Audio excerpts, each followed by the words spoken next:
Hello from Kingfisher, Oklahoma. We are in the Psalms, loving it. Poetry, music, great word pictures, classic lines. We're looking at starting with a Psalm of the Sons of Korah. So let's jump into Psalm 85. Lord, thou hast been favorable unto thy land. Thou hast brought back the captivity of Jacob. Thou hast forgiven the iniquity of thy people. Thou hast covered all their sin. Thou hast taken away all thy wrath. Thou hast turned thyself from thy fierceness of thine anger. Turn us, O God of our salvation, and cause thine anger towards us to cease. Wilt thou be angry with us forever? Wilt thou draw out thine anger to all generations? Wilt thou not revive us again, that thy people may rejoice in thee? Shew us thy mercy, O Lord, and grant us thy salvation. I will hear what God the Lord will speak, for he will speak peace unto his people and to his saints. But let them not turn again to folly. Surely his salvation is nigh them that fear him, that glory may dwell in our land. Mercy and truth are met together. Righteousness and peace have kissed each other. Truth shall spring out of the earth, and righteousness will look down from heaven. Yea, the Lord shall give that which is good, and our land shall yield her increase. Righteousness shall go before him, and shall set us in the way of his steps. Okay, this feels like an exile psalm, that it's talking about the land having problems, but now it has favor. The iniquity of the people needs their sin need to be covered. God's anger towards them just needs to cease. So I feel like if you put this in line there, it's kind of that exile period where God is angry with the people and they want healing. And we know they get it. They come back from the exile. We read that, Ezra, Nehemiah, historically speaking. So yeah. And of course, as we're looking at poetry here, but many places in the Bible, like the prophecy we're going to get to, it isn't just for that time, it's for us too. And so it's okay to extrapolate some meaning for ourselves from this. Have you ever felt like you're in exile? Have you ever felt like God is angry with you and you're getting his wrath? Cry out to him. Ask for it to cease. Ask for him to restore you. But this is not a negative psalm. It kind of ends very positively. Most of it is has a positive feel. Yes, God is angry, but we're asking for him to fix it. So I'd say this is good, encouraging, sort of, yay, let's go. Let's turn from what we were doing and let's get back with God. So Sons of Korah, thumbs up for that one. This one is credited to David. Psalm 86. Bow down thine ear, O Lord. Hear me, for I'm poor and needy. Preserve my soul, for I'm holy. O thou, my God, save thy servant that trusteth thee.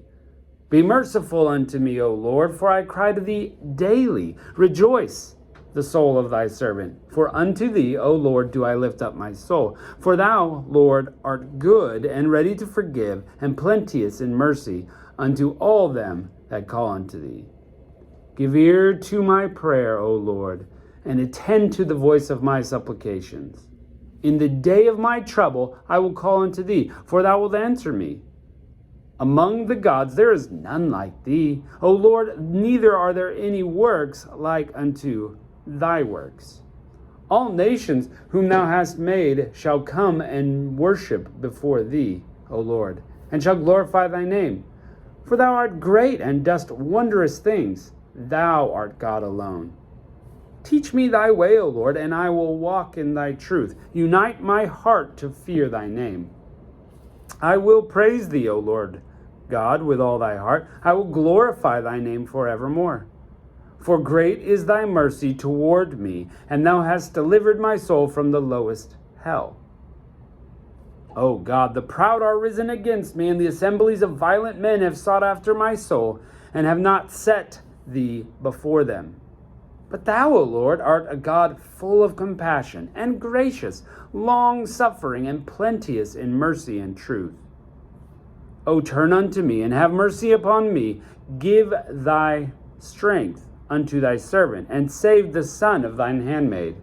Shew me a token for good. They that hate me may see it, and be ashamed, because thou, Lord, hast holpen me, and comforted me.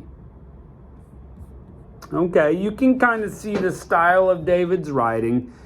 Generally, as just a general rule, in these Psalms where he's crying out for help, it's because he's surrounded by literal enemies. Saul's trying to kill him. The Philistines are after him. If we remember his stories from other parts of the Old Testament, we kind of see this similar theme, that he really does need God's help. He's living day to day needing God's help. And I think because of our prosperity in America, we may not experience this. Some people might, but it's like, oh yeah, we got this. So we're kind of more on cruise control, where he's like, look, if you don't help me, I'm going to die. And I think there brings a closeness, this warrior battle mentality, this closeness in like, if God doesn't help me in the next 5 minutes, I'm toast. I literally could die. And so he has this reliance on God in a way that, to be frank, many Americans don't. We don't, because we've got our money to help us. And we look to our bank account. Yikes. Anyway, but very positive. I mean, David is always praising God, always pointing towards him, always wanting to follow him, which is an attitude we can replicate. Even in good times, we need to be looking to God. Okay, God, how can I follow you today? How can I give you glory today? How can I turn to you today? You're good. I'm praising you for your greatness. That's an attitude we could always have and should always have. So, yeah, very classic sounding Davidic psalm. So, great job, David.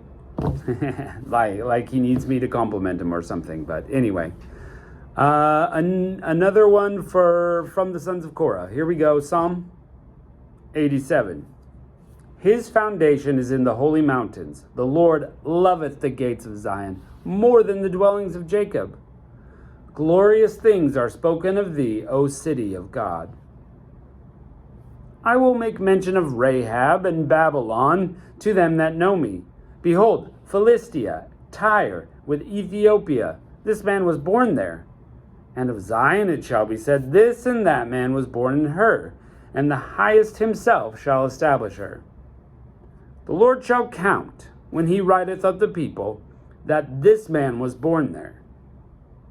As well the singers and the players on instruments shall be there. My springs are in thee.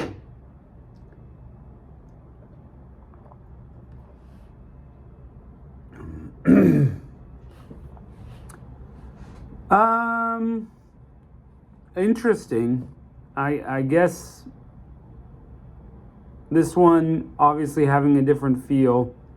I can't tell if he's talking about differing people being born in places like Babylon, Philistia, and Tyre, or if he's just consistently saying, I've been born in Zion, I've been born in Israel. So I guess you can comment below what you think, where he's saying he was born, where his springs are. Probably Israel, that would make sense. But,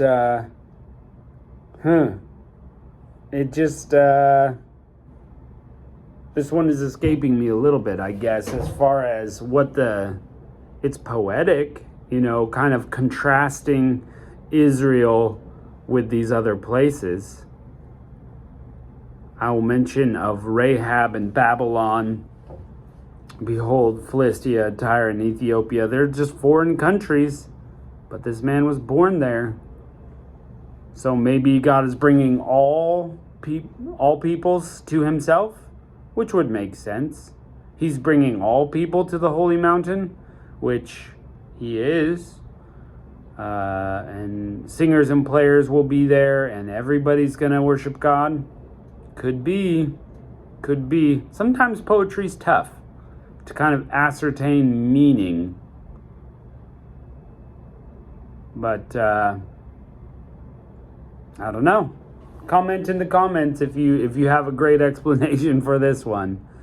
Yeah. I mean, it's in here for a reason. But it is kind of short and to the point, and as far as a music piece, it has it has kind of the repetitive nature, like a chorus almost. This man was born there. This man was born in her. This man was born there. That's 3 times. All my springs are there. So it's kind of looking towards something several times. Just re-pointing it. So as a song, it kind of makes sense. But the message, I don't know. This and that man was born in her, and the highest shall establish himself in her. So it must all just be pointing towards Zion. And that's the best I can do. Maybe it's calling for all nations to come to Zion and dwell before God, which wouldn't be a bad thing. So, well, anyway, thanks for joining us for some interesting Psalms for sure. And we look forward to plunging farther in and seeing how that goes. Yeah, we'll catch you next time.